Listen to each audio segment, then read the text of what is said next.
začeli to nocojšnje srečanje pod Lipami, ki je posvečeno naši slovenski šoli v deželi Furlaniji Julijski krajini, in temu je tudi naslov večera Naša državna šola. Smo vzeli spodbudo, da smo organizirali ta večer, bodisi zaradi tega, ker je tema vsekakor vedno aktualna, pa tudi na podlagi tega, kar se je zgodilo pred kakšnim tednom, ko je bil podpisan ta ministrski odlok, ki zadeva reformo italijanske šole, specifično za našo slovensko šolo. Danes naši gostje, katerim se zahvaljujem za razpoložljivost, da so prišli, so poslanka Tamara Blažina, predsednica paritetnega odbora in bivša ravnateljica Ksenija Dobrila, ravnatelj in na Tržaškem in na Goriškem Primož Trajn in tajnik sindikata Slovenske šole Joško Prinčič. Najlepša hvala. Večer bo vodil Peter Černic, sam podravnatelj in tudi član Višjega šolskega sveta. Vsem želim lep večer, smo posebno veseli, da je danes veliko šolnikov, tako da ne bomo smeli kritizirati tokrat. Jih bomo mogli pohvaliti, se priporočam časnikarjem. In želim lep večer. Že sedaj povem, da po zaključku tega večera ste vabljeni, da ostanete še trenutek z nami. In že sedaj napovem naslednje srečanje, ki bo 26. novembra. Tokrat bo gost večera slovenski slikar Andrej Jemec, katerega si lahko tudi ogledate razstavo v zunanjih prostorih. Hvala lepa in lep večer.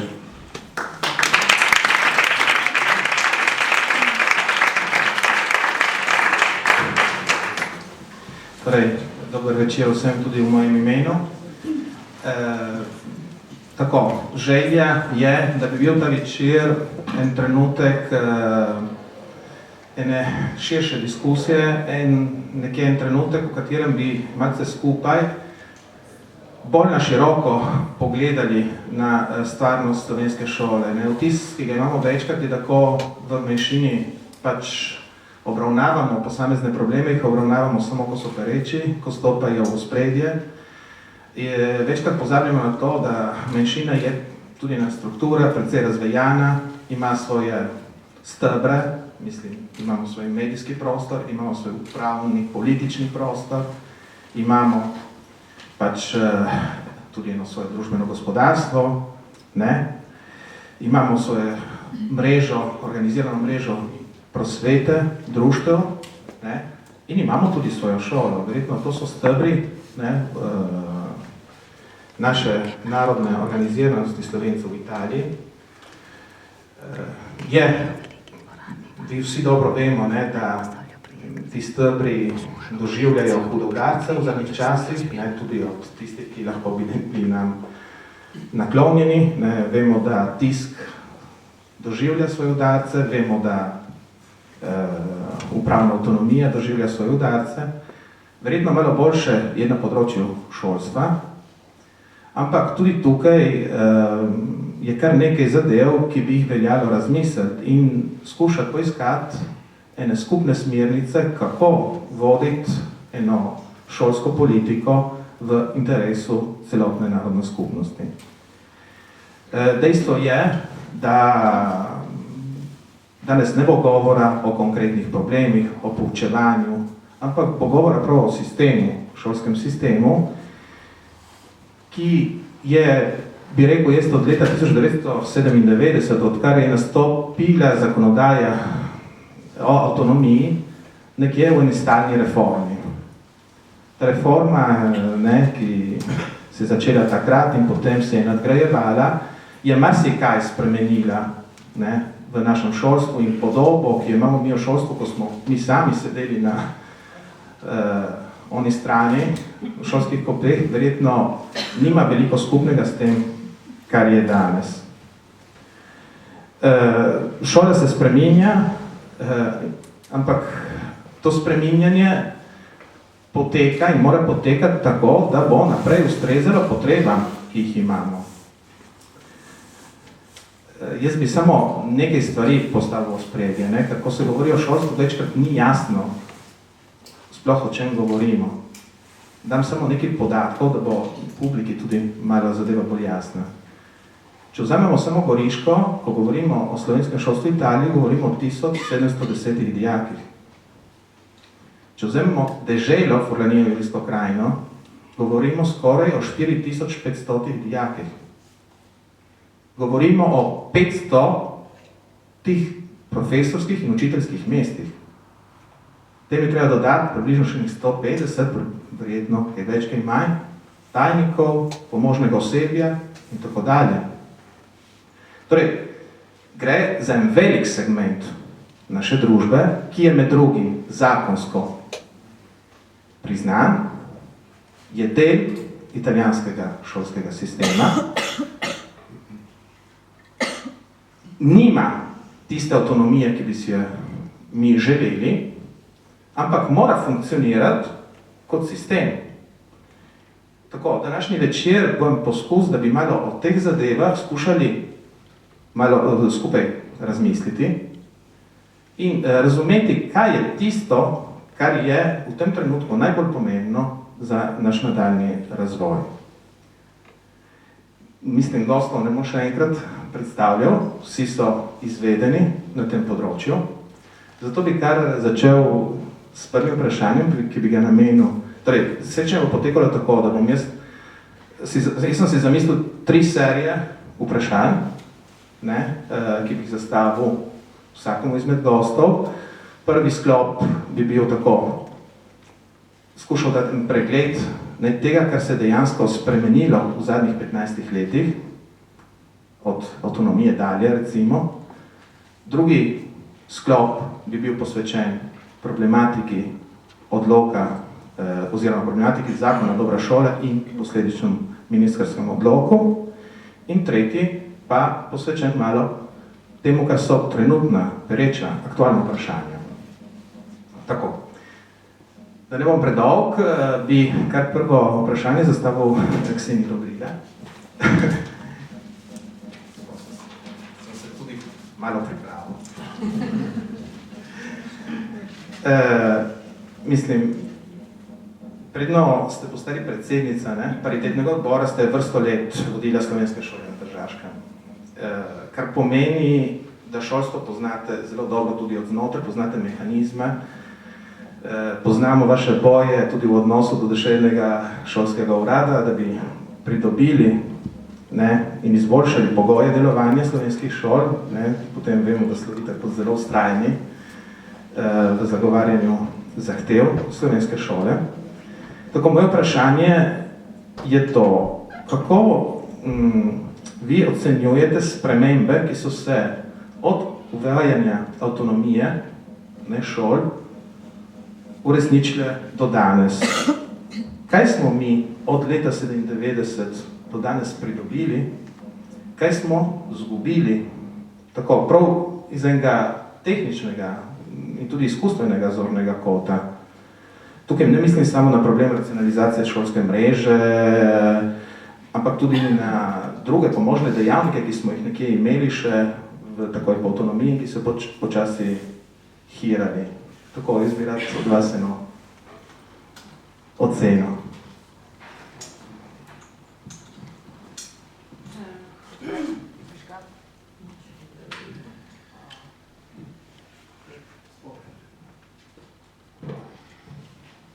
Dober večer vsem. Ja, tako namrzla. V zadnjih 15 letih,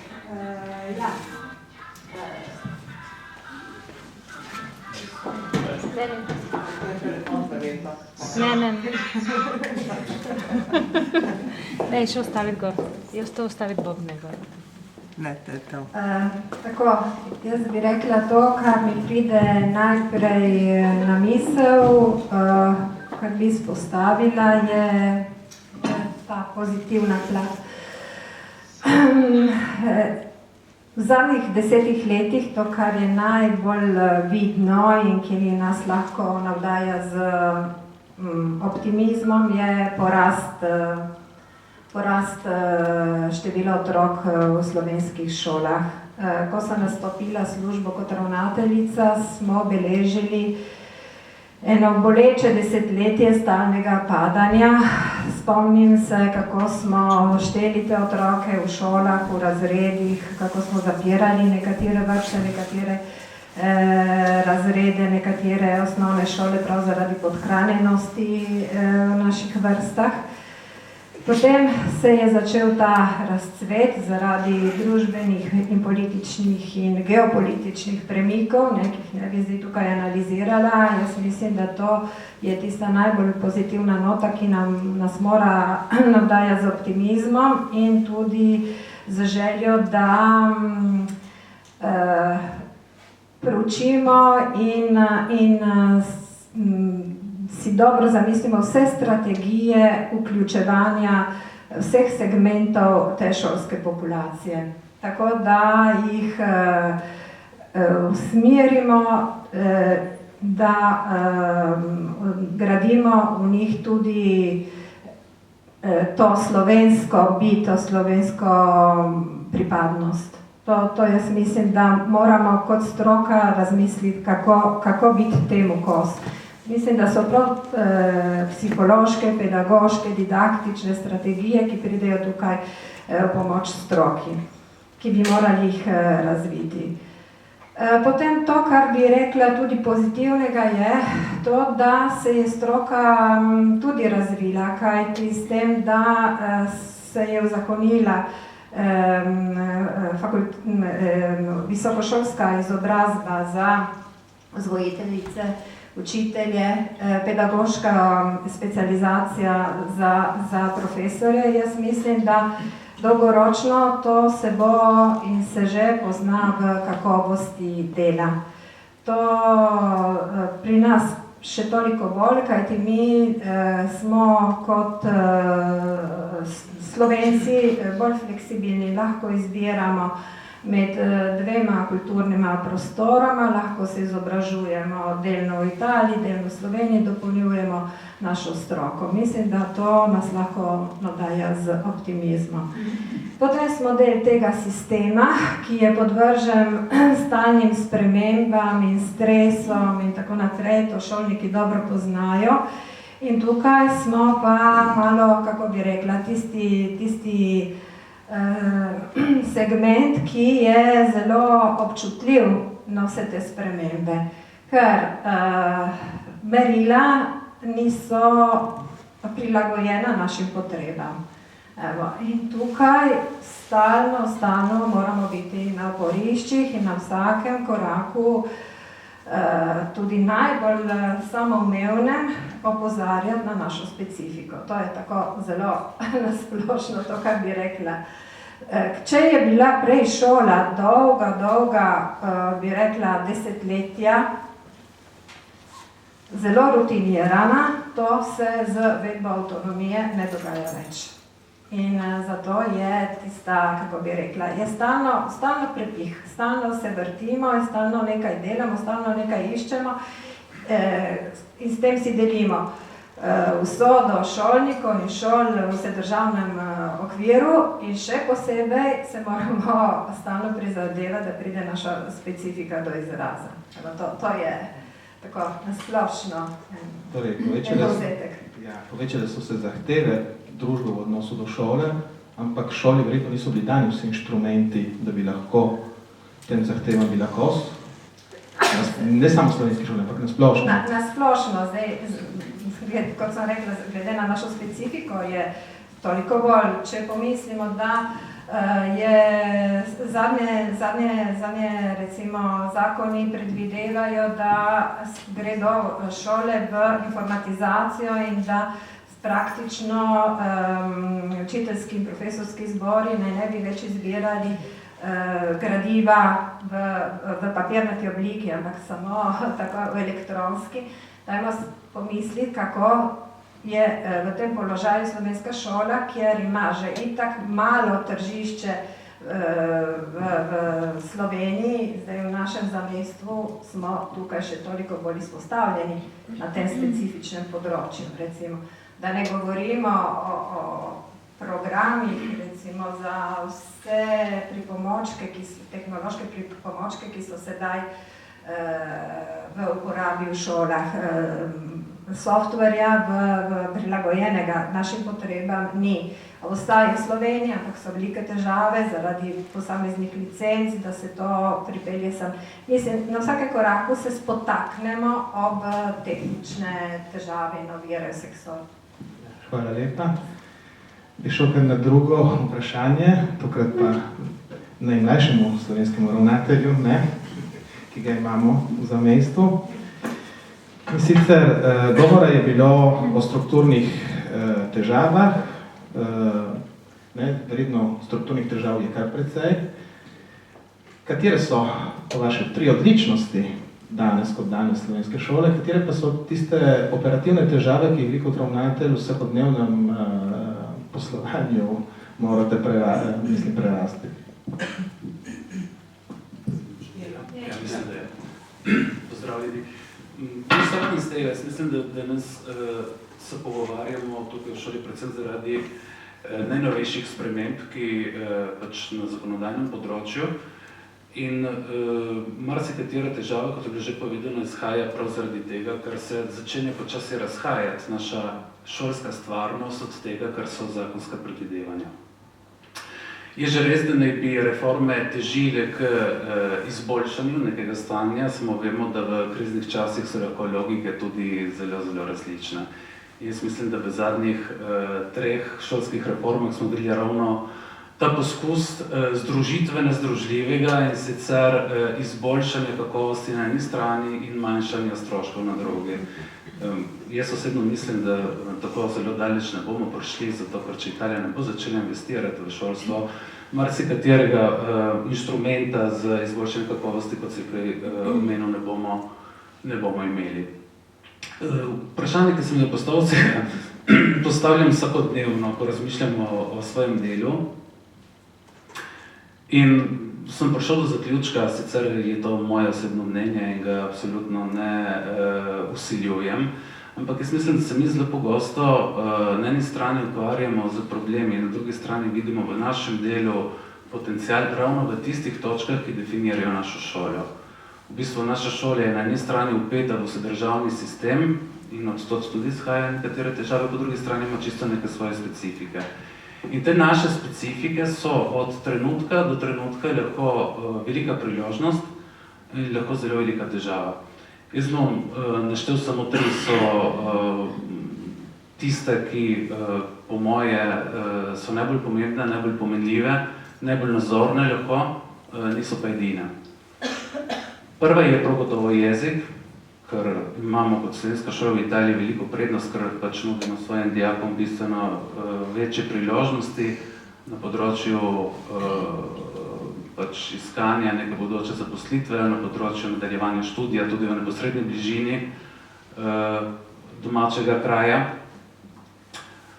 V bistvu oziroma po nekih obzorih, ki so verjetno postavljena dlje, kot se jih lahko postavljajo recimo nam sorodne šole v italijanskem jeziku in upam, da se tega tudi delno zavemo. Istočasno se v teh zadnjih letih ukvarjamo z jezikom tudi kot s problemom, zato ker se je prav zaradi te dodane vrednosti, ki ima naša šola, v bistvu šolska populacija spremenila in spremenila se je jezikovna struktura naših uporabnikov in to je povzročilo težave predvsem, tukaj bom malo kritičen, pri tistih, ki so v vseh teh letih vztrajali verjetno pri nekih že malo dotrajanih didaktičnih vzorcih. In torej, to je bila recimo ena tak prvi primer v bistvu ene krepke točke na eni strani in šibke na drugi. Bi navedel še recimo našo šolsko strukturo, ki je prav gotovo spada v to dvojni, ki ima to dvojni predznak. Dejansko, kot je bilo že omenjeno, na državni ravni izstopamo, zato ker v bistvu zakonodaja ni več po meri naših šol in zaradi tega prihaja do velikih težav in mislim, da se s kolegi strinjamo, Sonja, ki je v publiki. Nekako, da včasih imamo občutek, da je predvidenih organizacijskih funkcij, ki jih trenutno potrebujemo, več kot razpoložljivih oseb. In to je včasih težava, prihaja do kopičenja nalog, zadolžitev funkcij in gotovo s tem neke preobremenjenosti enega lepega števila učnega osebja. In to je seveda težava. Istočasno na didaktični ravni predstavlja v bistvu ta naša značilnost tudi prednost, ker s tem, da poznamo dobro dijake, poznamo osebje, lahko sprejemamo v bistvu odločitve na osnovi tega vedenja. Komunikacija lahko poteka bistveno bolj direktno. Jaz mislim, da nekatere težave lahko rešujemo sproti in lažje. Tretja značilnost, ki jo bi še vnesel v ta niz, pa je v bistvu povezanost naše šole z teritorijem, z našo tudi družbeno organiziranostjo. Govorimo o naši šoli, verjetno ni slučaj, mislim, to je že ena zelo močna konotacija, če hočete. Če pogledamo recimo zadnje reforme in predvsem zakon 107, se precej govori o odpiranju šol lokalne skupnosti, sodelovanje z lokalno organiziranostjo, ekonomsko recimo, predvsem v prejšnjih reformah za kulturno, se pravi sodelovanje z društvi, odpiranje šol popoldne recimo za lokalno skupnost.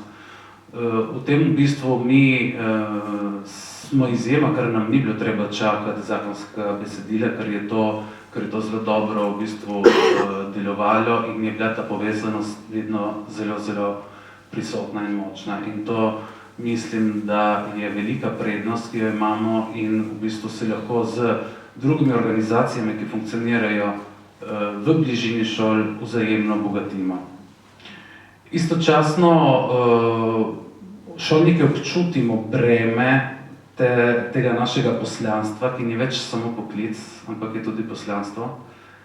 In tako da bi rekel, da v bistvu ta zanimanje, ki ga skupnost izkazuje v bistvu v svoji šoli, mora nekako dopuščati tisti življenjski prostor šoli in šolnikom, da pride verjetno do neke notranje prenove, ki je potrebna, zato ker šole se je vsa ta leta, vsa ta desetletja spreminjala. In istočasno, da se šole lahko vključuje, govorim na splošno šole, pač kot pojem, vključuje tudi v neke novejše strokovne tokove, ki so pač kar prisotni na področju edukacijskih ved. Mi imamo dostop do teh tokov kot slovenska šola? Imamo vse pogoje, da lahko dostopamo in to v bistvu v različnih kontekstih. Torej, mi imamo to prednost različnih kontekstov, imamo prednost različnih pedagoških tradicij, zato ker pač tisti, ki smo imeli možnost se s tem ukvarjati, tako v Sloveniji kot v Italiji, smo ugotovili, da so nekatere precej velike razlike v pojmovanju nekaterih pač sprememb, ki se dogajajo v bistvu prav na pedagoškem področju. Tako da jaz mislim, da mi imamo to priložnost, ki moramo absolutno izkoristiti sinteze v bistvu tega, kar dobimo dobrega na eni strani in to, kar je absolutno pozitivno in perspektivno na drugi. Hvala. Zdaj bi pa poslanko Blažinovo zaprosil za eno mnenje. Sicer vemo, da je poslanka bila še prej kot senatorka zelo aktivna na področju šolstva. Sama je vložila tudi en zakonski osnutek, ki ga je potem ponovno vložila sedaj v tej zakonodajni dobi. Torej, kar smo slišali od ravnatelja Stranja, majhno ni vedno ena prednost, ustvarja tudi določene probleme. Mene zanima, ko ste vi napisali v bistvu ta zakonski predlog, katera je bila vaša primarna skrb. Zakaj? Katera je bila tista primarna zahteva, ki ste v tem predlogu hotela doseči?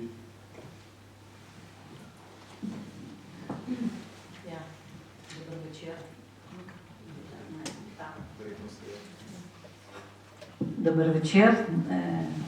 Predvsem bi se rada verjetno v imenu vseh zahvalila za to priložnost. Mislim, da je tako zelo pomembno, da spregovorimo o naši šoli na tak način, da poglobimo določene aspekte.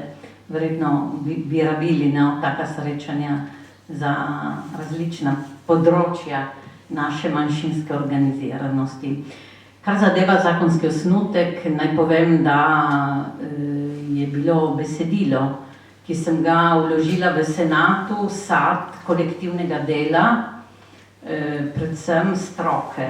Sama nisem strokovnjak na šolskem področju, čeprav sem bila zaposlena na šolskem področju, vendar v deželnem merilu, ki je čisto drugače od državnega.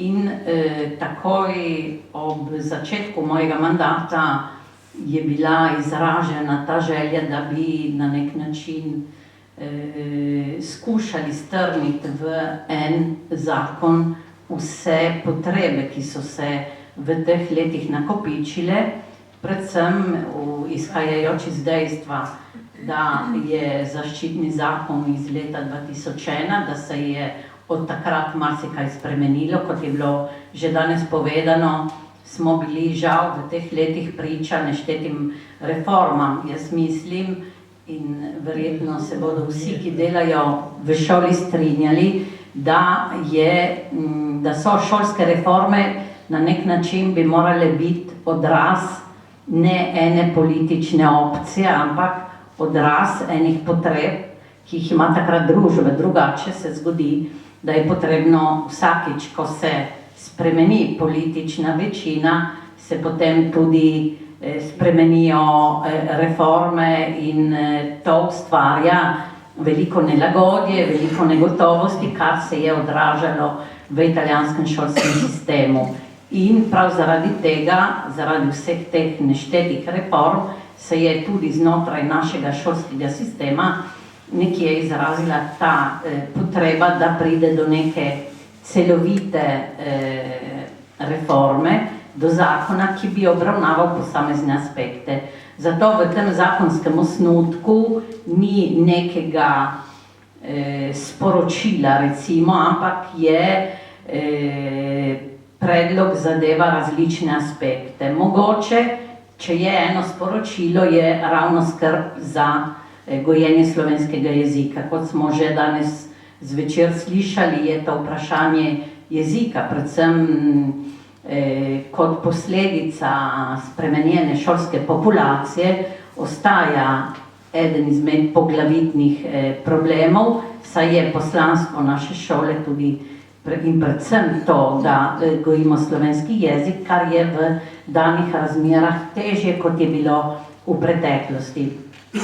In poleg tega je seveda cela vrsta drugih zadev, od začetnega usposabljanja učnega osebja do habilitacij, do vprašanja poučevanja slovenščine v italijanskih šolah. Skratka, gre za besedilo, ki smo ga skupaj z deželnim šolskim uradom, v prvi vrsti z takratnim ravnateljem Tomažem Simčičem, skupaj z ravnatelji, saj je bilo v času priprave tega besedila ničkoliko srečanj z vsemi našimi ravnatelji, tako da je res to odraz realnih potreb našega šolstva. Danes, če malo pogledamo, je seveda tisto besedilo zastarelo in odpira se vprašanje, ki sem ga že postavila, če je umestno še vedno ustrajati z nekim zakonskim predlogom, ki bi celovito obravnaval našo šolo. Torej, v tej zakonodajni dobi si bi lahko predstavljali, da bi prišel na tak predlog dejansko razpravo v parlamentu, da bi to treba spremeniti in sestaviti nov zakonski osnutek, da bi sploh prišel v razpravo? Absolutno tisto besedilo potrebuje, da se ga prilagodi novim normam. Zakon 107, dobra šola spreminja v marsičem, italijanski šolski sistem in mislim, da tudi od takrat se je marsikaj spremenilo. Ko govorimo o spremembah v šoli, moramo tudi na nek način obravnavati spremembe, družbene spremembe, ki seveda vplivajo tudi na šolo. Tako da kot prva naloga bi bila ta, da tisti zakon posodobimo. Druga stvar je seveda razumeti, če in koliko prostora je. Jaz bi samo glede tega povedala, da žal v zadnjih in predvsem v tej zakonodajni dobi so predlogi, ki jih predstavijo posamezni parlamentarci, ne pridejo ali zelo težko pridejo na dnevni red, ker se veliko ukvarjamo z dekreti in z zakonskimi predlogi vlade, ki je ta čas zelo aktivna in nekje posega v vsa področja. Tako, vendar, če bi bila politična volja, mislim, da in če smatramo znotraj manjšine, ker mislim, da je ta zadeva bi morala odražati na razpoloženje znotraj manjšine, potem bi se potrudili, da bi to šlo naprej. Hvala lepa. Zdaj, prvi sklop bi sklenili z Jožkom Prinčičem, ki je tajnik sindikata Slovenske šole. Jaz bi te prosil, Jožko, za tako eno oceno. Mislim, glede sindikata doživljamo en paradoks. Leta 2001 s sprejetjem zaščitnega zakona dejansko so bili ustvarjeni pogoji, da bi bil sindikat realno tudi priznan kot državni sindikat. Ampak zgodilo se je prav narobe. V bistvu od leta 2001 sindikat je začenjal tako počasi, postopoma izgubljati eno vrsto pravic, ki jih je do takrat imel, sklicevanje sindikalnih zborovanj vse težje, delovanje je v bistvu nemogočeno, ker nimamo ene osebe, ki bi se lahko službeno posvetila temu. Spominjam, da ti si ravnatelj v penzi, ki si se vzel breme, to nalogo voditi sindikat. Katere so perspektive, ki jih ti v tem trenutku vidiš za sindikat, ker jaz mislim, da brez enega sindikata, slovenskega sindikata, ena resna šolska politika za slovensko manjšino ni možna in kaj bi morala politika narediti, zato da bi dejansko se na tem področju nekaj premaknilo. Ja, torej, dober večer. Seveda problematika ni tako enostavna, je zelo kompleksna, ampak dejstvo je to, kar si ti že izpostavil, in če je uvodoma tudi, ko bi rekel, povežemo s pojmom avtonomije, ki po mojem mnenju je prišla enih 10 let prepozno, v smislu, da v trenutku, ko se je začelo govoriti o avtonomiji, so vedno začela zmanjkati finančna sredstva, ki v letih 80-90 so imele šole še na razpolago, in torej ustvariti avtonomijo brez sredstev, mislim, da je zelo lepo, ampak ne moremo samo na dobri volji. Nažalost, na dobri volji v tem trenutku pa moramo držati po koncu naš sindikat.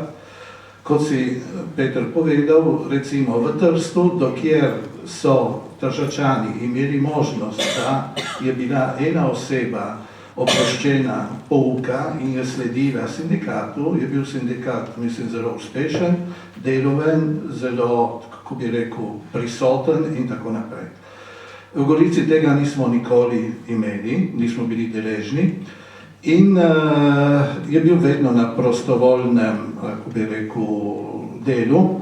Vemo pa, da prostovoljno delo danes v naši situaciji, ki ni samo v šolstvu, ampak mislim, je splošen fenomen, torej postaja vedno bolj problematičen. To občutijo društva, občutijo politiki, mislim, občutijo kulturniki in tako naprej.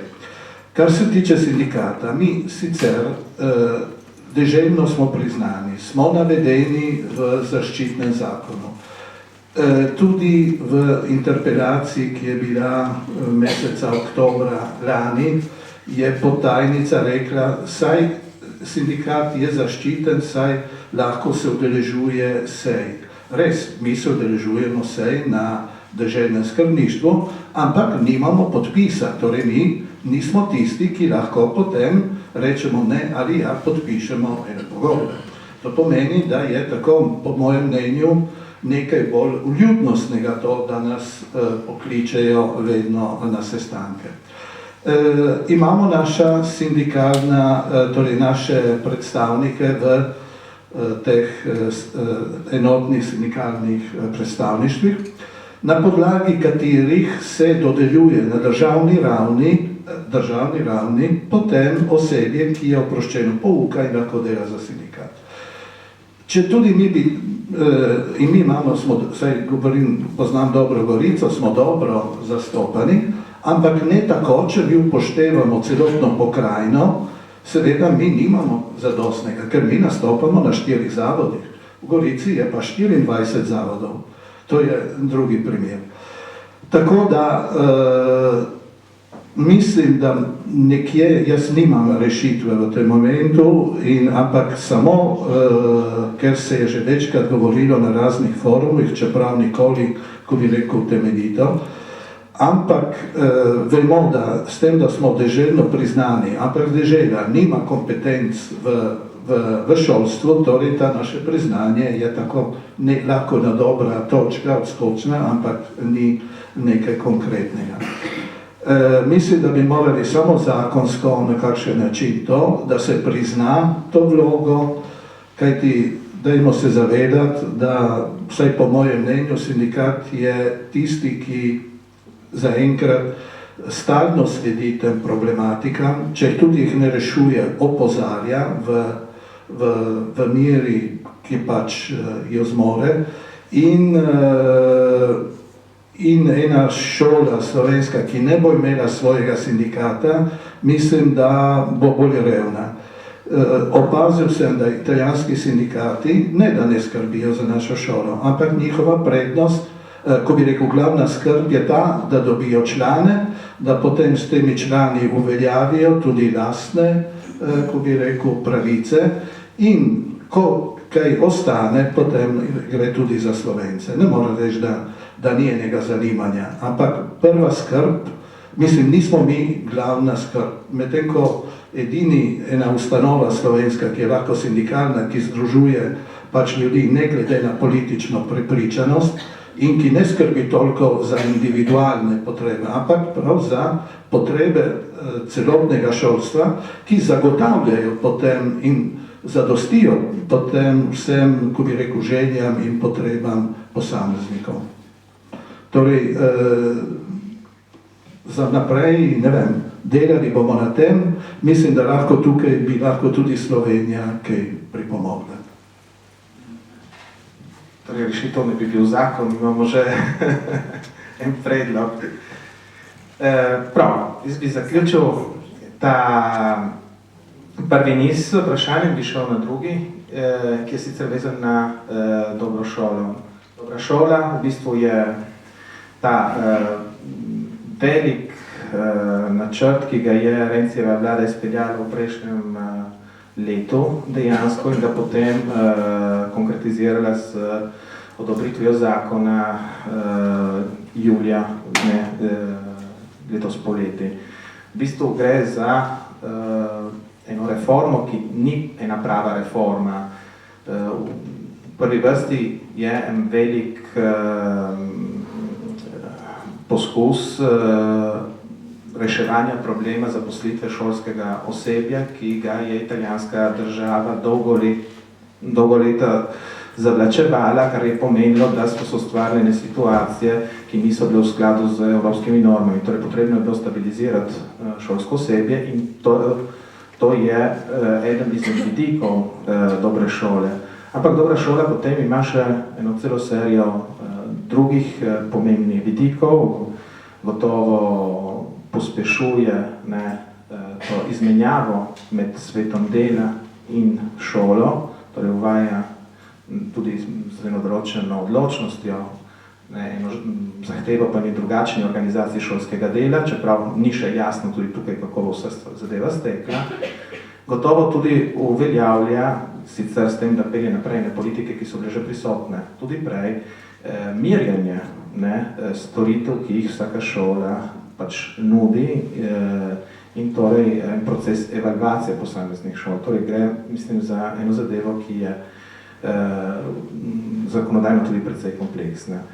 Mi lahko rečem, da smo si v zamestu pričakovali veliko od tega zakona, tudi ker mislim prav zasluga poslanke Blažinove, da je v zakon ustavila en stavek, ki je prenašal reševanje problemov slovenske šole v en ministrski odlok, ki naj bi nastal 60 dni po sprejetju. Tako da v začetku je izgledalo, da je nam bo vlada precej naklonjena na tej točki in da bomo marsikaj lahko v sklopu tega odloka, marsikatero odprto vprašanje slovenske šole lahko rešili.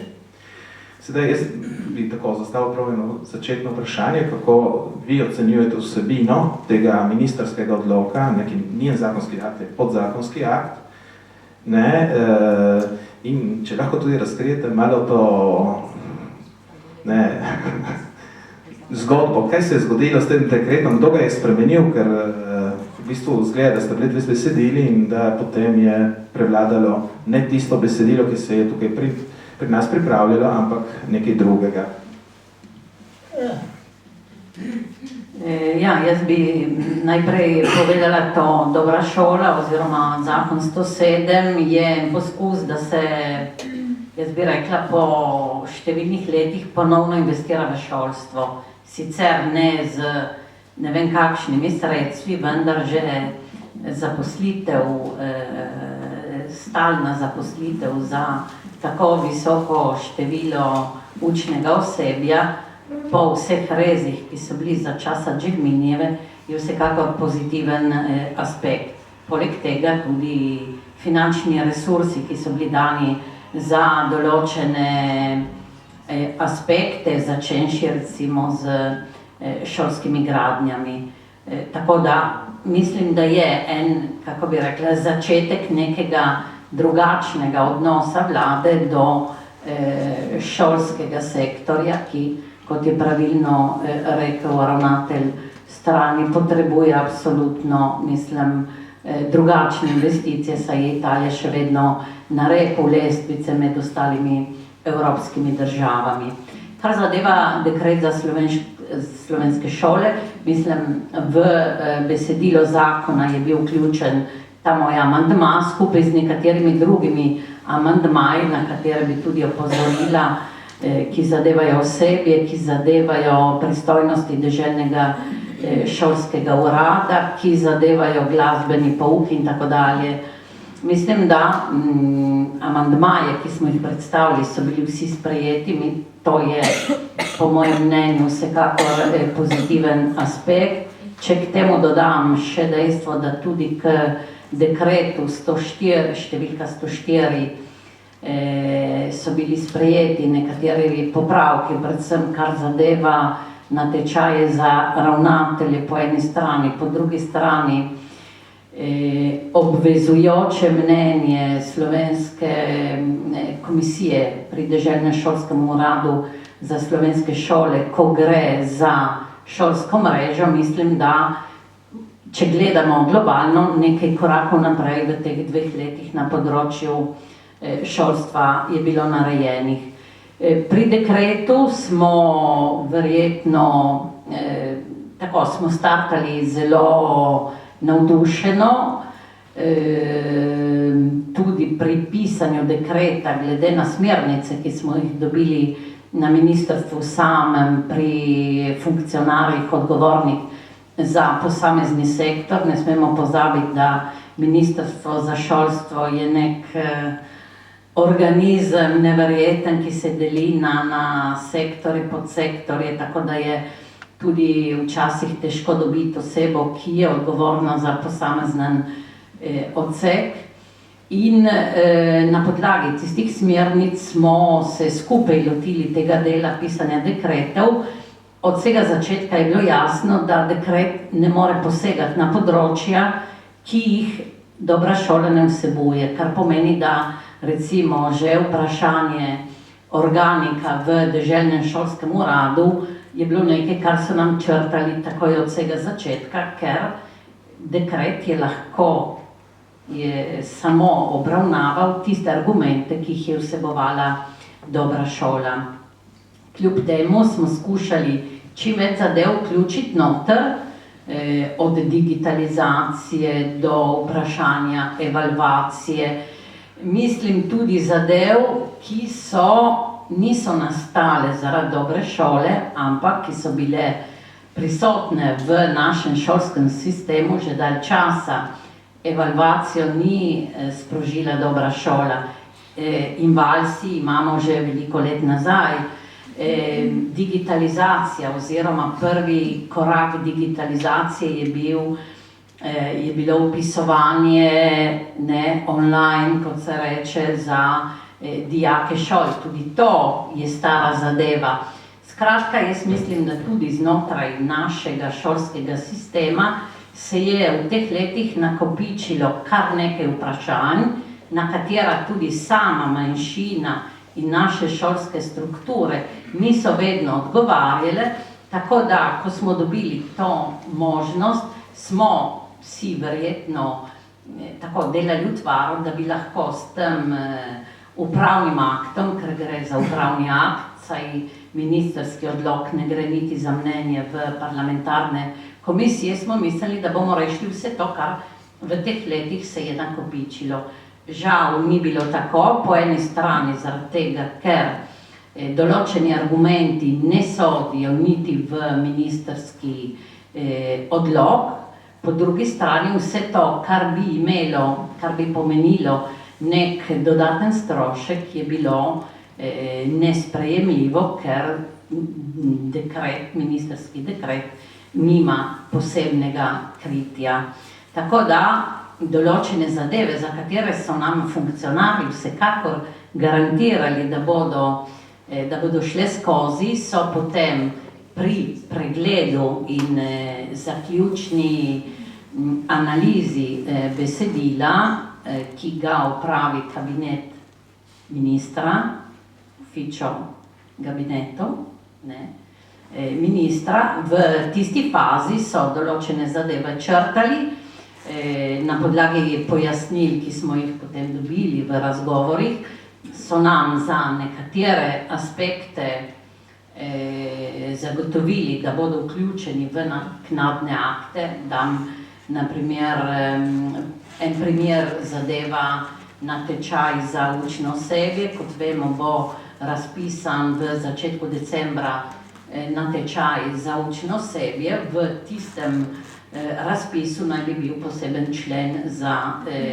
naše učno osebje. Isto velja za natečaj za ravnatelje. Glede fonda za delovanje šol nam je bilo rečeno, da bo to rešeno v posebnem pravilniku, ki ga v tem trenutku, o katerem razpravljajo v tem trenutku, ga pripravljajo in bo v kratkem odobren.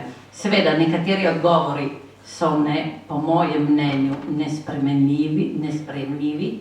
Govorim predvsem glede vprašanja financiranja, tako glede digitalizacije kot glede evalvacije.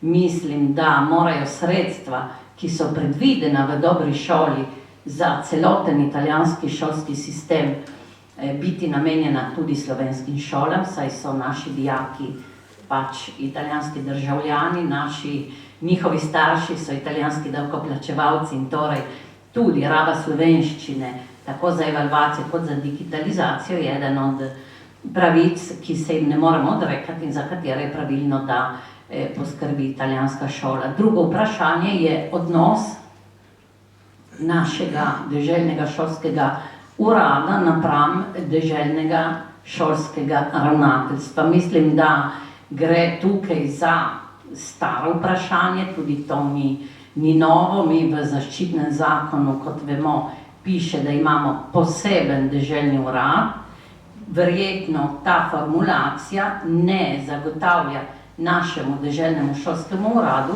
tisto avtonomijo, ki bi si jo želeli in ki bi jo potrebovali.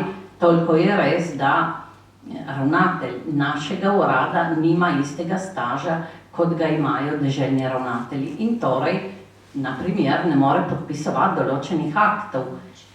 To so zakoni, ki zadevajo javno administracijo. Jaz vem, da včasih je težko razumeti, veste vsi, kakšna je italijanska birokracija, da so določene norme, preko katerih ali mimo katerih se ne da.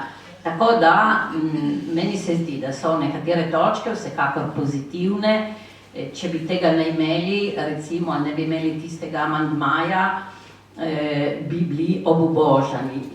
V zakonu je vsekakor v dekretu govora o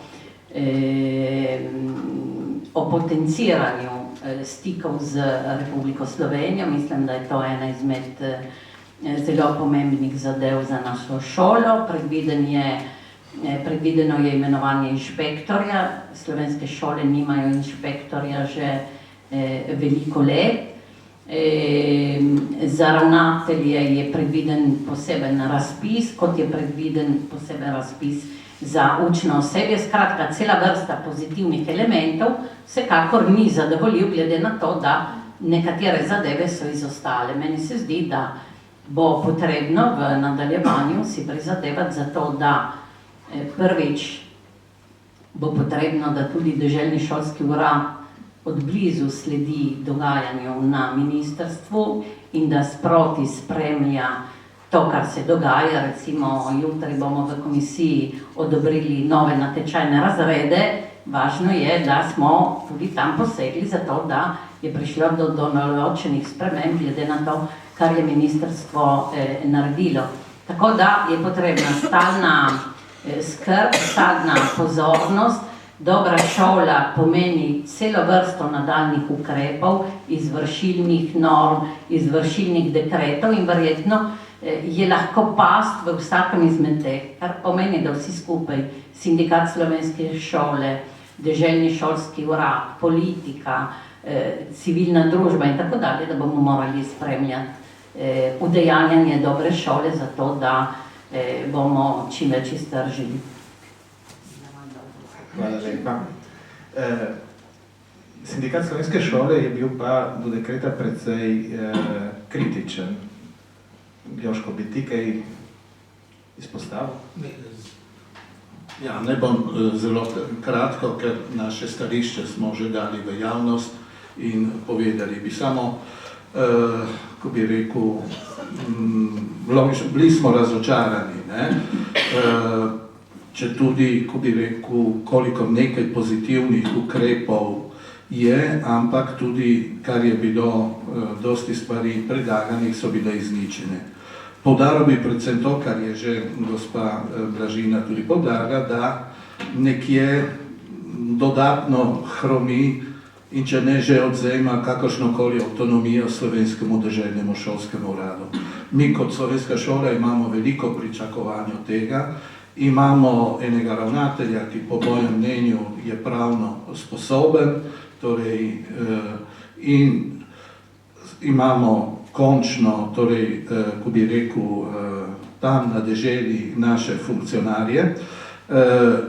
Bi ne zaenkrat si še dotaknil zakona 932, ker pač je druga zadeva. Ampak zakon še to poudarja večkrat specifiko naših šol. Ampak ne predvideva dodatnih finančnih sredstev ali specifičnih sredstev za naše šole, kar to pomeni, da lahko ostanejo to lepe besede. To je naš strah, ne? Kot je isto za digitalizacijo, za slovensko, da bi ne prišlo do enega izgovora, ja, nismo uvedli slovenskega črkopisja, ker pač to nimamo zaenkrat posebnih finančnih sredstev, z normalnimi ne moremo to rešiti. En majhen zaplet, mislim, ne vem, morda zgrešim, je prišel že danes, po mojem mnenju, me boste popravili, če zgrešim, danes so bila imenovanja tako zvane faze C za slovensko šolo. Slovenskim šolam je bilo dano 45 mest, torej 3 mesta na šolo, na zavod, plus 3. 3 je bilo dogovorjeno na državni ravni. Jaz se sprašujem, zakaj pokrajina Gorica, ki ima nekje okrog 24 zavodov, je dobila 144 mest. To pomeni okrog 5 do 6 mest na zavod. Bi ne rad, da se tukaj, ker se je pač delilo vedno na deželnem šolskem uradu, ne v Rimu, da se je tukaj upoštevalo kriterij številčnosti. Če se upošteva kriterij številčnosti, potem mi smo avtomatično, ko bi rekel, propadamo.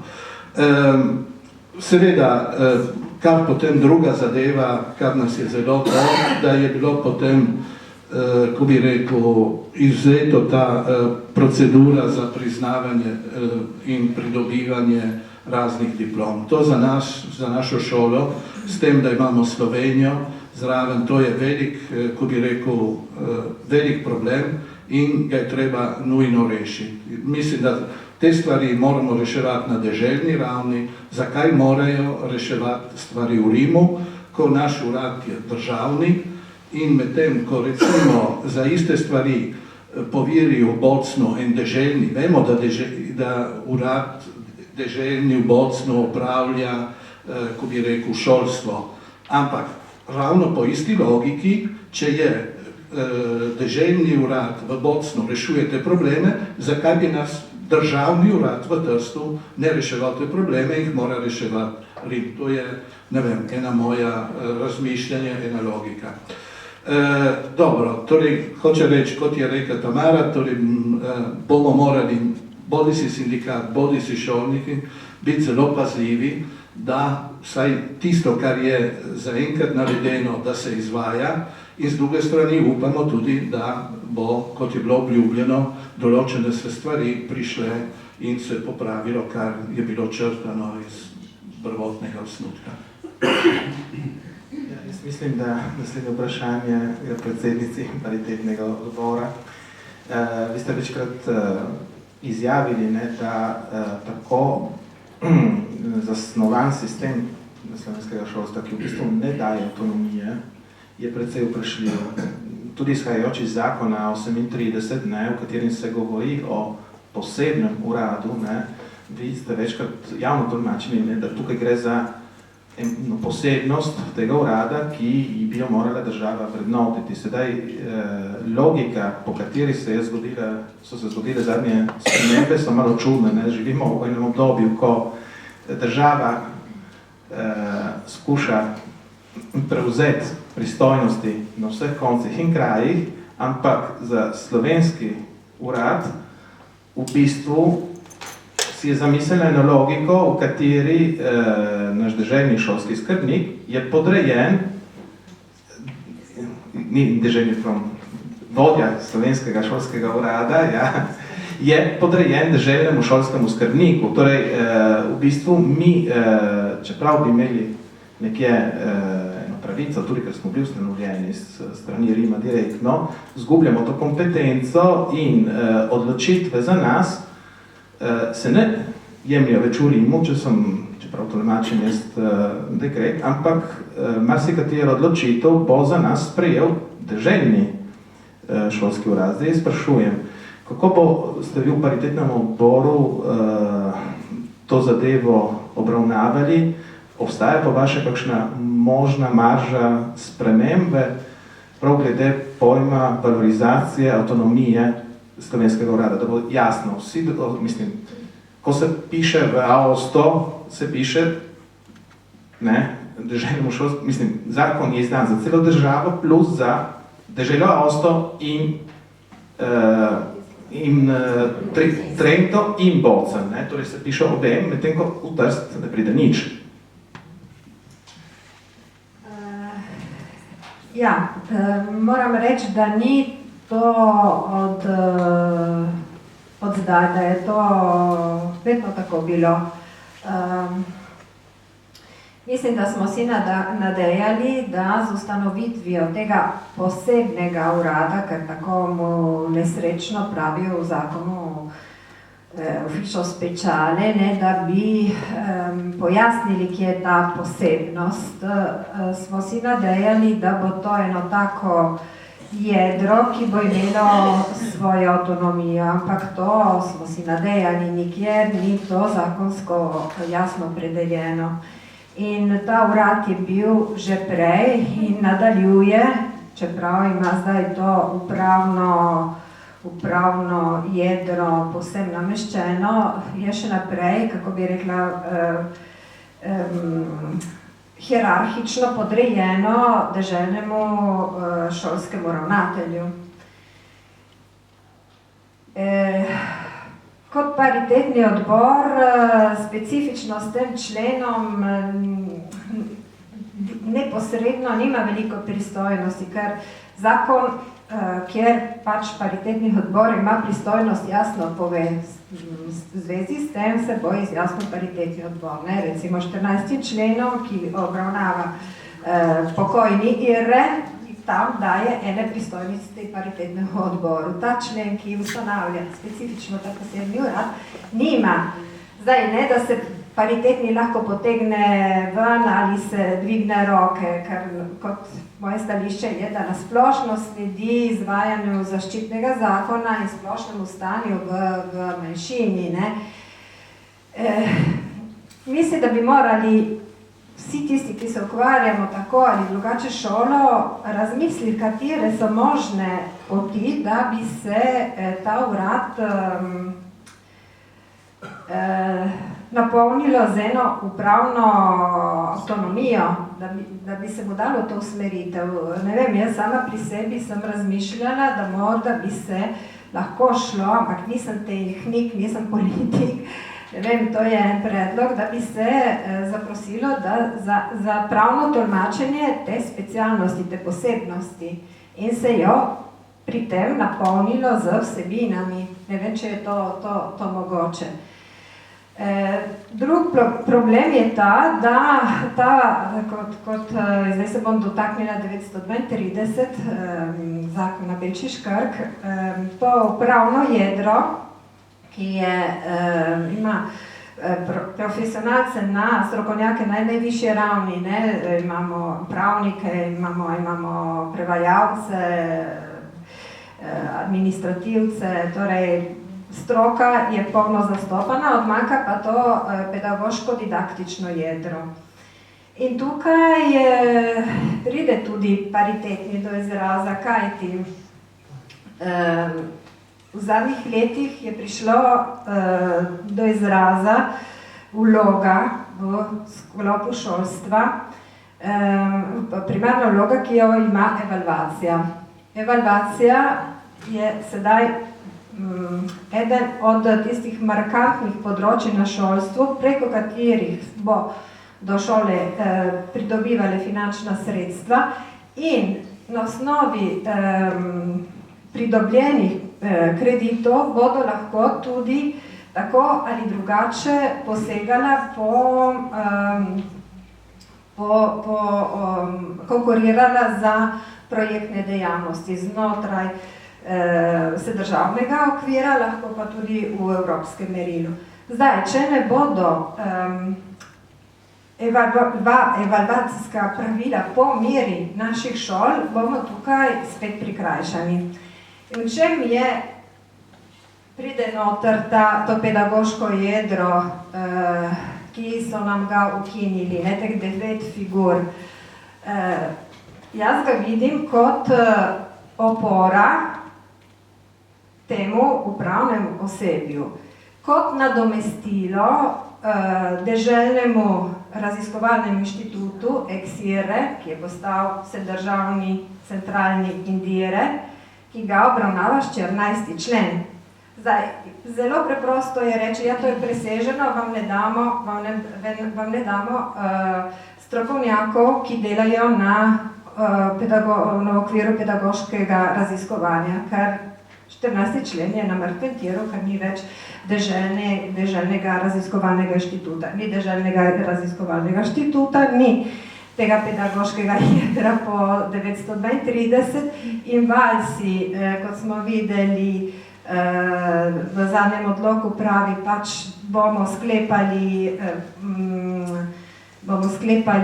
pogodbe s Slovenijo, ampak brez stroškov, dodatnih stroškov. Jaz vidim tukaj, da imamo na vseh smereh pad pozicijo. Zdaj, iz tega moramo dobiti eno strategijo, da rešimo in da damo možnost naši šoli, da se jo obravnava kot ostale italijanske šole in da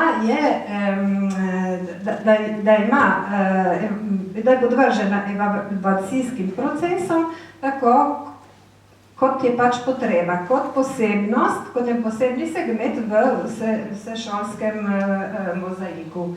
Evo. Torej, mislim, stvar je precej tehnična in kompleksna, ampak jaz mislim, da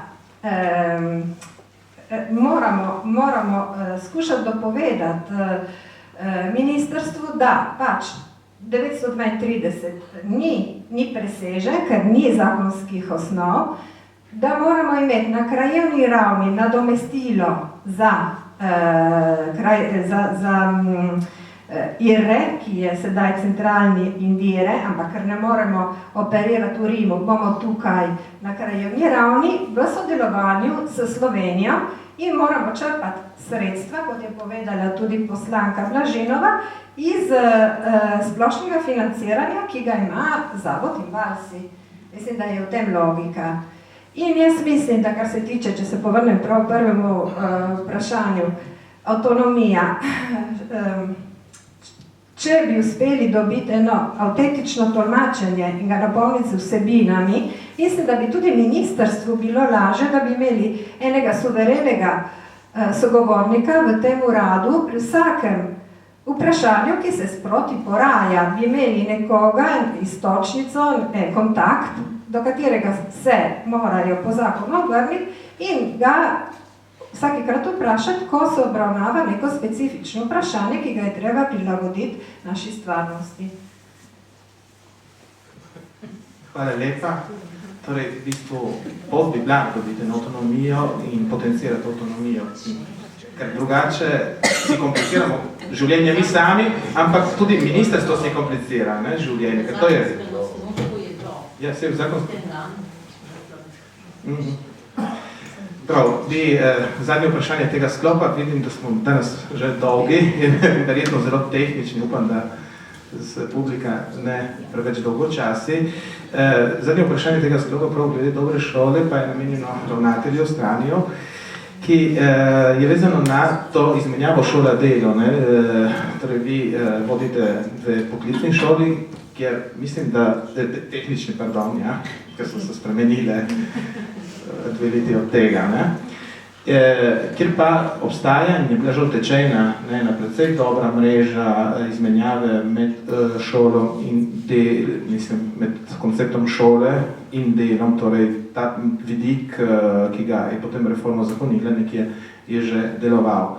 Celo verjetno smo imeli to zadelo zasnovano čezmejno, zdaj pa z uvedbo reforme, tukaj se pojavljajo pasti, o katerih je preposlanka govorila. Je danes možno konkretno misliti še na eno čezmejno sodelovanje šola-delo, v tem trenutku tehnično ali je mogoče ali ne? Po pravici povedano, zakon to tudi spodbuja.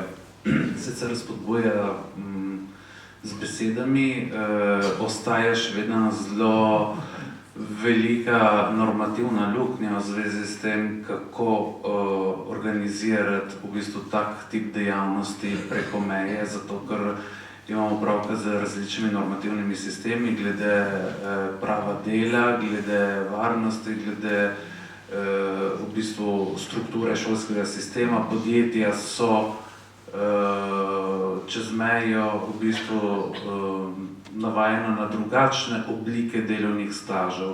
To, kar se v zakonu 107 imenuje je ta alternanca škole lavoro, se pravi izmenjava šola-delo, je dejansko veliko več kot samo delovni staž. V bistvu prej poklicne, še vedno tudi poklicne tehnične šole v bistvu so šle v zadnjih dobrih 15 letih čez različne oblike te vrste dopolnjevanja didaktične dejavnosti, ki se je v vseh teh letih spremenila. In dejansko danes izmenjava šola-delo ni več samo v bistvu eno obdobje, ki ga dijak preživi v podjetju in spozna pač organizacijo in delo, ki poteka v različnih produktivnih sektorjih, ampak je to neka prečna dejavnost, ki poteka v šoli, začne v šoli z v bistvu pripravljalnim delom in se v podjetju samo zaključi. Dejansko smo na področju tehničnega izobraževanja bili nekako že vezani na tak tip dejavnosti. Je res, smo delovali tudi čezmejno, jaz tukaj omenim dve šoli, ki sta bili po moje zelo aktivni na tem področju. Ena izmed teh je Poklicni zavod Cankar v Gorici in druga je Tehnični zavod Zois v Trstu. Poskusili smo tudi drugje take oblike, ampak ko smo šli v bolj natančno analizo tega, kar pravi zakonodaja, smo se včasih malo ustavili in verjetno malo trenutek zamisli, kako to reševati. Problem je, da v bistvu, kot sem rekel, pojmujemo različno, ko se omeni v Sloveniji delovni staž, včasih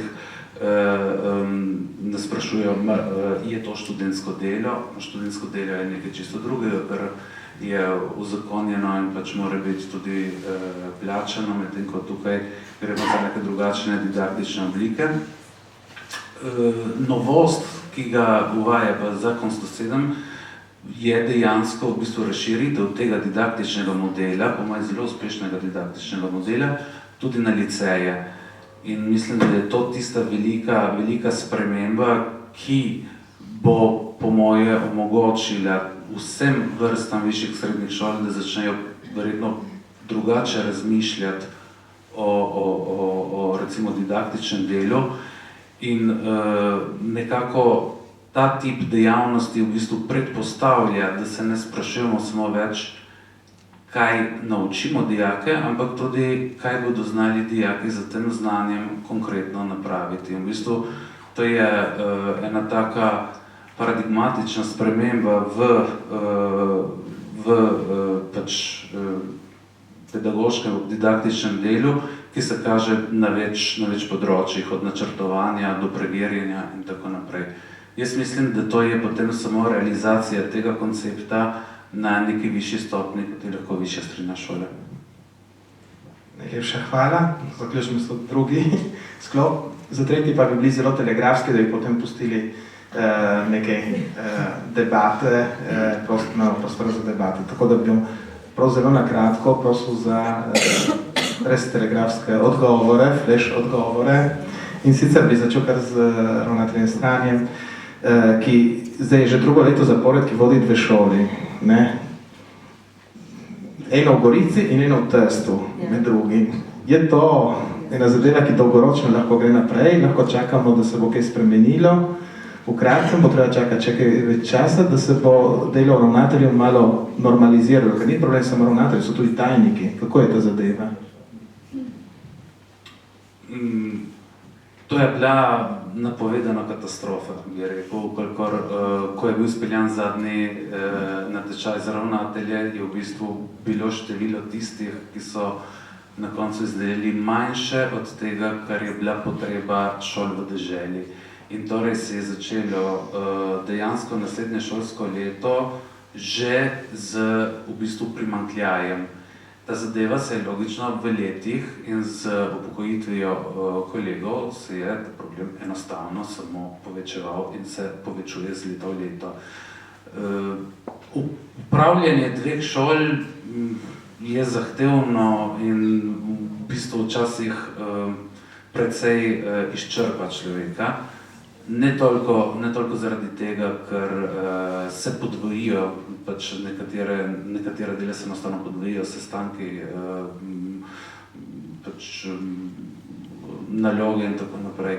V bistvu prihaja do prehajanja med dvema različnima v bistvu identitetama in kulturama. Vsaka šola je je res del nekega sistema, je pa tudi svet zase in v sklopu svojega kolektiva ustvari neko svojo identiteto, neko svojo kulturo, nek način reševanja problemov, nek način postavljanja prioritet. In to, kar je v bistvu najtežje, je to preklapljanje iz dveh načinov. Se lahko zgodi, in meni se stalno dogaja, da v bistvu iste probleme rešujem na popolnoma različne načine, za čisto drugačnimi postopki, za čisto drugače dodeljenimi funkcijami. Je težko reči, kaj je boljše, kaj je slabše, zato ker ne obstaja boljše in slabše. Mislim, da z mojega vidika je to paradoksalno tudi na veliko bogatitev, zato ker imam možnost, da lahko v bistvu primerjam, vidim in se učim na dveh različnih koncih, kar je v bistvu privilegij, ki se ga ponovadi privoščimo, ko zamenjamo službo. Samo takrat je v bistvu nek časovni zamik v primerjavi, medtem ko, če ne druge, imam to primerjavo, da je lahko istočasno tole primerjam. Tako da jaz jo doživljam tudi kot obogatitev. Zelo pozitivno. Še eno kratko vprašanje pa za predsednico Ksenijo Dobrila. In sicer vi sledite tudi zelo blizu problematiki sociopsihopedagoške službe v nekem trenutku v eni reorganizaciji. Kaj moramo mi zahtevati v odnosu do dežele na tem področju?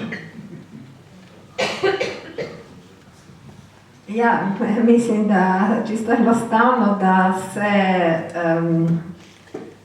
na novo dodela in dopolni služba, ki je obstajala že v letih 80 na Tržaškem, da se strukturira in sistemsko uredi na Goriškem in na Videnskem in da odgovarja potrebam šolske populacije. Torej, zahtevam in potrebam slovenskih šol na Gorici in na Videnskem. V reorganizaciji, ko bodo oni vso to zadevo naredili, morajo nekje imeti pred sabo tudi potrebe, da jih krijejo. Mislim, ker to je ena zadeva, ki včasih gre malo mimo, ampak se dogaja, da mi imamo tudi statistično gledano zelo visok številke dijakov. Naprimer, sud v Gorici smo nekateri pravili, s posebnimi potrebami, ki statistično so višje od normalno, verjetno tudi zaradi tega, ker diagnoze, ki so zastavljene, niso zastavljene v maternem jeziku.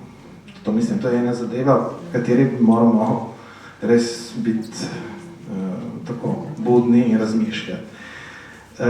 Jožko Korinčič, tudi tebi na zadnje vprašanje, in sicer glede osebja, ki je zamrznjeno tam in čaka na mnenje oziroma tega okenca v Gorici, ki ga ni več. Ja, torej, s tem, ko je bilo imenovano osebje pri Slovenskem deželnem šolskem uradu od 1. septembra leta 2014, so ukinili osebje, ki je bilo predvideno in delovalo pri Tržaškem, Skrbništvu in Goriškem, skupno 9 mest. In na recimo proteste, ne sindikata, mislim splošne, je takrat deželna ravnateljica Beltrame poslala, če ne vem, če v Rim, a in Rim potem advokaturi, in ministrstvo se ne izreče, dokler ne bo ta državna advokatura povedala svojega mnenja. Mi smo mnenja, da zakon 932 je še veljaven, ker ni bil preklican, in poleg tega zakon 38 pravi, da na vsak način se ne sme, ko bi rekel, stopnja zaščite ne zmanjšati. Ukolikor trenutno, če poštevamo urnike uradnikov, ki so pri deželnem šolskem uradu, pridemo nekje na okoli 5 oseb, torej napram možnim 9, mislim, da to je eno kršenje zakona. Hvala lepa. Še zadnje vprašanje poslanki Blažinovi.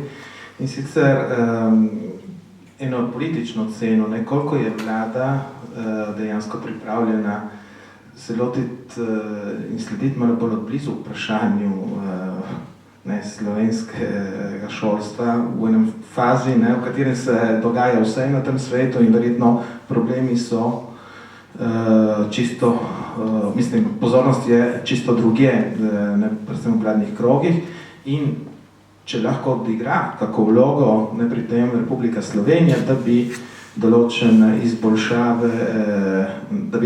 izboljšav prišlo. Ja, jaz bi rekla tako, seveda vlada ima 1000 skrbi, vprašanje, s katerimi se mi ukvarjamo, so vladi niso tako blizu, predvsem bi rekla, da je treba startati na to, da vsako ministrstvo odgovarja za svoj resor, tako da odgovornosti so na posameznih ministrstvih in zato sogovornik je dotično ministrstvo, ko govorimo o šolstvi, to, ko govorimo o drugih zadevah, notranje in tako dalje. Jaz mislim, da tudi zaradi tega, ker je prišlo v zadnjih letih do popolne prenove političnega kadra, da je potrebno sensibilizirati tudi glede teh vprašanj, kar recimo do pred par leti nekje so vsi znali, da so ti problemi, se je veliko pisalo na splošno o manjšinah, ne govorim samo o naši manjšini, tudi ko se govori o zakonu 482, ki zadeva vse manjšine v Italiji, recimo, da politični razred teh zadev ne pozna, zato je potrebno delati veliko tako, da se sensibilizira glede teh vprašanj. Mislim, vsaj moja izkušnja doslej je ta, da ni vnaprejšnjega odpora ali odklanjanja pri reševanju naših problemov. Seveda je pri tem treba upoštevati, kakšne so splošne razmere. Danes katerikoli zakon se odobri, dobiti kritje je zelo težko, ker finančni in gospodarski položaj je pač tak, kot ga poznamo, isto zadeva osebje, avtonomijo in tako dalje. Potrebno je veliko truda, potrebno je, da imamo tudi kot manjšina neke skupna stališča, ko zahtevamo določene stvari in ko imamo skupna stališča, je potem seveda dobrodošel doprinos Republike Slovenije. Včasih ima sama Republika Slovenija je v zadregi, ker ni enotnega stališča v manjšini, tako da jaz mislim, da je potrebno, da so potrebna srečanja za to, da pridemo do teh skupnih gledanj, da jih postavimo na primeren način, upoštevajoč splošne razmere in da potem nam bo prav gotovo tudi Slovenija pomagala, kot nam je tudi v teh letih, če pomislimo na zakon za stabilnost in tako dalje, smo večkrat imeli oporo Slovenije in je bila tudi odločilna. Prav, najlepša hvala. Zdaj nekje se zaključil ta prvi del večera. Na vrsti ste vi, poslušalci, vabljeni v razpravo. Prosim. Damjan Pavlin. Ja, jaz ne bom tako seveda strokovno govoril, kot ste vi, ki ste na področju zelo poučeni in se s tem ukvarjate vsakodnevno. Ampak občutek, ko sem tudi poslušal pozorno vaše izvajanja, je ta, da mi pravzaprav kot skupnost, tako na državni kot na deželni ravni, pomenimo zelo malo. Torej, imamo izkušnje sicer ne samo na šolskem, tudi na drugih področjih. Imamo volilno reformo, ki vemo, kako poteka. Imamo reformo krajenih uprav, ki vemo, kaj pomeni in tako naprej. Torej, se mi zdi, da na šolskem področju smo nekje tam. Tudi, ko govorimo o avtonomiji, prej je nekdo pravilno ugotovil, tudi kjer je predvidena določena avtonomija, je to prazna beseda, kolikor ni finančnega kritja. In brez finančnega kritja avtonomija je prazna beseda. Torej, to glede splošnega okvira. Jaz bi vprašal samo nekaj najprej Joškota. kako to, da so težave recimo pri priznanju diplom in iz Slovenije recimo, torej v Italiji. Jaz mislim, da danes bi moralo biti to avtomatično, da nekdo, ki dovrši določene zadeve, študije v Sloveniji, da bi mogel imeti tudi priznano avtomatično tudi v Italiji, ma se mi zdi, da tega ni, da so težave glede tega. In kako se ta problem da rešiti, ker mislim, da je to nujno. Torej, tudi in druga reforma. Jaz sem ostal slabo, recimo pred tednom dni, ko smo šel iz tega malega v vrtec, mi učiteljica reče, ja, veste, vas obveščamo, da ko bo ena izmed dveh učiteljic bolna, se bo vrtec zaključil ne ob 15, ampak se bo zaključil ob 9, ali pa ob 10, ali pa ob 11. To bodite starši enovnoti pripravljeni na to. In to se mi zdi, da je vse prej kot dobra šola. Dobra šola bi morala predvsem zagotoviti, da je pouk, na vseh stopnjah, jaz govorim o vrtcu, pa verjetno velja tudi za druge, da mora biti zagotovljen. In drugo vprašanje, ali je ta reforma posega tudi v ta učiteljski kader, mislim, da vzgojiteljski kader učitelj, da ga izpopolnjuje, da organizira tečaje in tako naprej, da lahko je ta šolski kader lahko kos novim predpisom, ampak predvsem tudi novim metodam, novim didaktičnim metodam in druge zadeve. Mislim, da vi dva bi, da... Ja, torej zadeva priznavanja je malo bolj kompleksna, ni tako enostavna, ampak vsak način je na dvojni ravni. Eno, manjkajo in večkrat se to poskušalo in določene konvencije, ki so med univerzami in potem deželnim šolskim uradom in tako naprej. Ampak ena stvar, ko bi rekel, ki smo mi prosili, se sprašujemo, zakaj v Bocnu velja pravilo, da če nekdo je dosegel naslov v Nemčiji, v Avstriji, torej ki v nemščini, avtomatično ta velja, ko bi rekel, tudi na Gornjo-Tridentinskem. Da bi isto moralo veljati za nas, ker če odgovarja temu vsebinsko, da če je dosežen v Ljubljani, avtomatično velja za poučevanje na slovenskih šolah. Vsak način dogovarjanja so, ampak procedure so zelo dolge. Jaz bom verjetno samo dopolnil za drugo vprašanje v zvezi z izobraževanjem osebe. Jaz mislim, da to je ena izmed svetlih točk zakona, če lahko rečem, ker v bistvu spremeni dosedanjo definicijo pravice in dolžnosti do izobraževanja, kot je bila zapisana v kolektivni pogodbi za šolsko osebje. Zakon jasno in nedvoumno v bistvu piše, da je izobraževanje obvezno za osebje. V bistvu v minulih tednih je tudi bilo osebju izdan pač en poseben prejemek, ki je namenjen ravno izobraževanju, in tudi ta dodatni dekret, ki smo ga prej v bistvu omenili, nekako določa, da bo ta posebni urad oziroma urad za slovenske šole dopolnil seznam tudi slovenskih izobraževalnih ustanov, kjer se bo lahko v bistvu ta sklad unovčil. Tako da mislim, da je to ena izmed pozitivnih sprememb, ki jih velja omeniti. Še kaj glede habilitacije?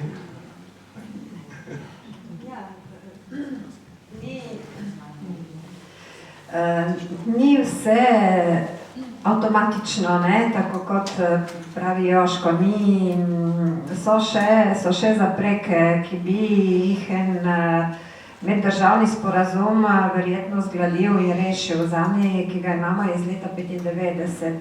Ker bodi si v Sloveniji, tako kot v Italiji, sta se sistema spremenila. Eden od ovir, s katerimi se sedaj srečujejo pri priznavanju diplom, je recimo strokovni izpit, ki je neke vrste habilitacija in ki se zahteva od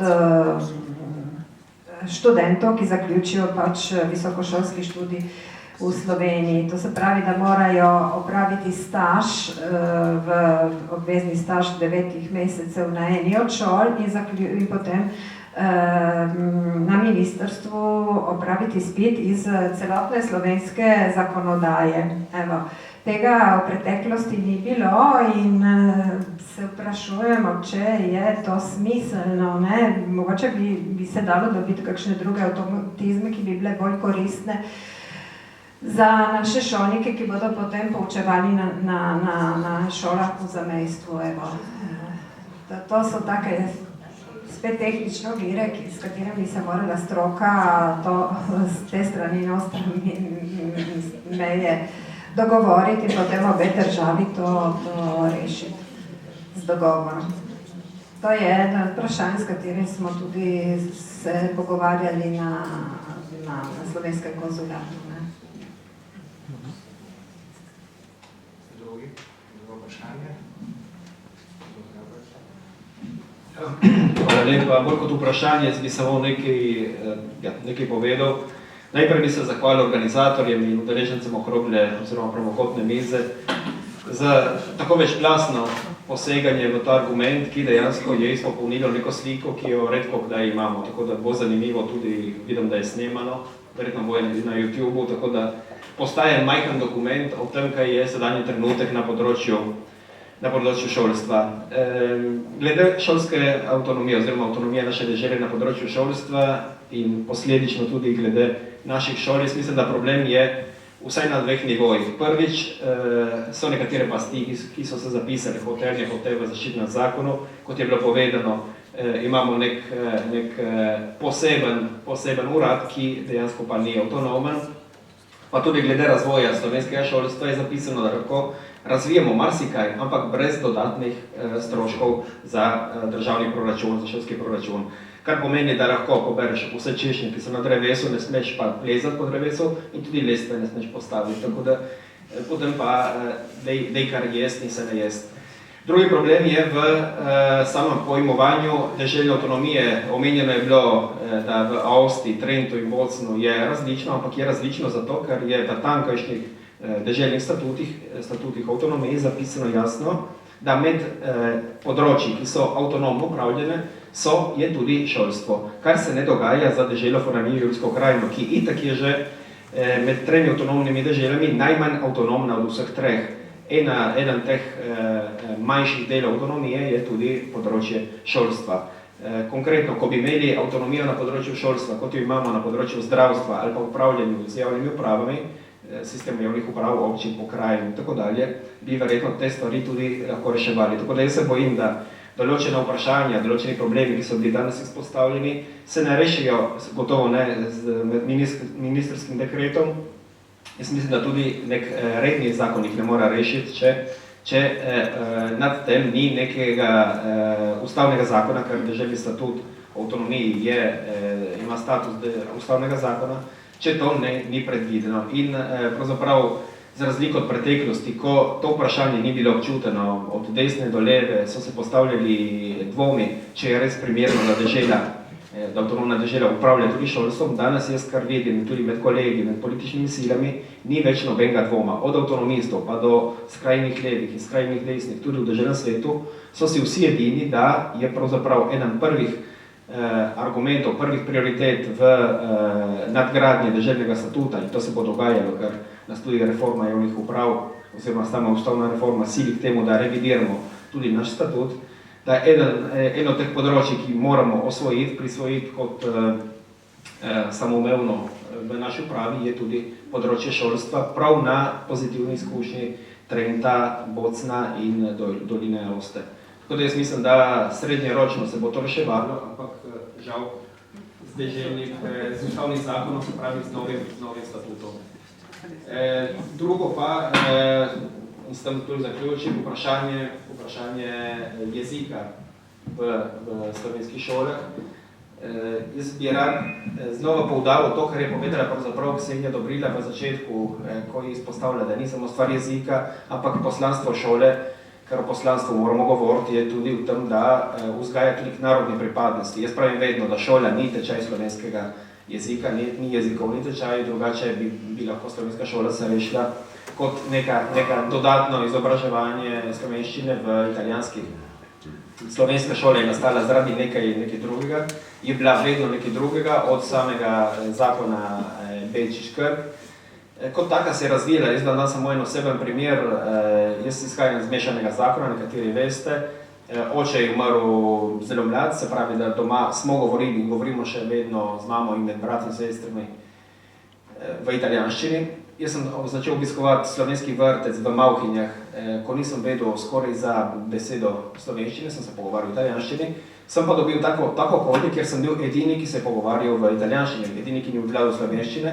Celo dogajalo se je za Cerovce, je bilo to enkrat nekoč za prebivalce Cerove, je bilo zelo značilno, da pa niso poznali italijanščine.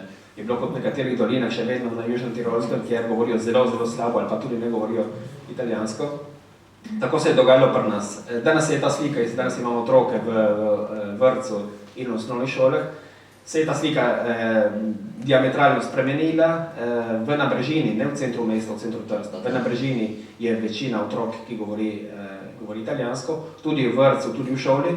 Moji otroci se tudi s slovenskimi sovrstniki igrajo, pogovarjajo tudi doma pri meni, tudi na cesti, skoraj običajno v italijanščini, ker je bolj komod, ker dovolj, da je eden in žal večkrat ni samo eden. Tako da ta problem se postavlja, se bo postavljal vedno več in če ne bo dodatnih kadrov in dodatnega denarja za to, da rešujemo na primeren način ta problem, se bo šola, slovenska šola vedno bolj spreminjala v to, kar je špetrska šola. V smislu ne, da bi izmanjševal vrednost špetrske šole, ampak tista šola je nastala kot dvojezična zaradi posebne specifike v tistih dolinah. Jaz si predstavljam, da v 80-ih letih, ko so jo ustanavljali, so razmišljali, da bo to prehodno obdobje, da magari nekega dne bo postale kot Goriške in Tržaške, kjer je dejansko italijanska šola, ampak s slovenskim učnim jezikom. Dogaja se obratno, romunska šola je bolj na poti špetrske kot pa obratno, recimo. In jaz se bojim, da če se ta trend nadaljuje, potem bodo naše šole vedno manj zanimive, ne samo za slovenske družine, ampak tudi za italijanske, ki upisujejo, po mojem, lastne otroke v take šole, zato da se naučijo slovenskega jezika, kulture in jim verjetno tudi ni zgrešeno, da bi se naučili tudi neke pripadnosti. Zaključim res, jaz sem danes Slovenc, verjetno zato, ker šola je bila takega tipa, vrtec je bil takega tipa, pred 30 leti. Danes verjetno, moj primer, Igor Gabrovec, ki doma je govoril samo italijansko, verjetno danes ne bi bil Slovenc. Tako da, če pomislimo na kakšna bo podoba jutrišnjih Slovencov čez 30-40 let, je lahko problematično, če mi ne rešimo ta problem v slovenski šoli.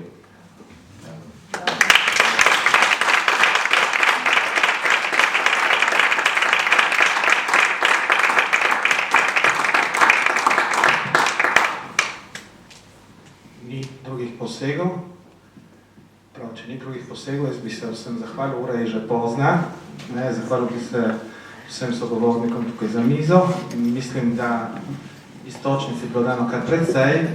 Upamo, da bomo lahko na tem nadgrajevali, da bodo cilji, za katere se vsi prizadevamo, lahko tudi predmetenih uspehov kratkoročno na tem področju. Ne vem, če Jurči želiš še kaj povedati? Ne, samo ponoviti, kar sem rekel že prej, da ostanite še v naši družbi, je še časa za magari kakšen pogovor v 2, 3 ali 4, za kakšno debato, zato imamo tudi primerno podlago v bližnjem baru. In najlepša hvala, želim lep nočni počitek in jutri spet uspešno na delo. Hvala lepa.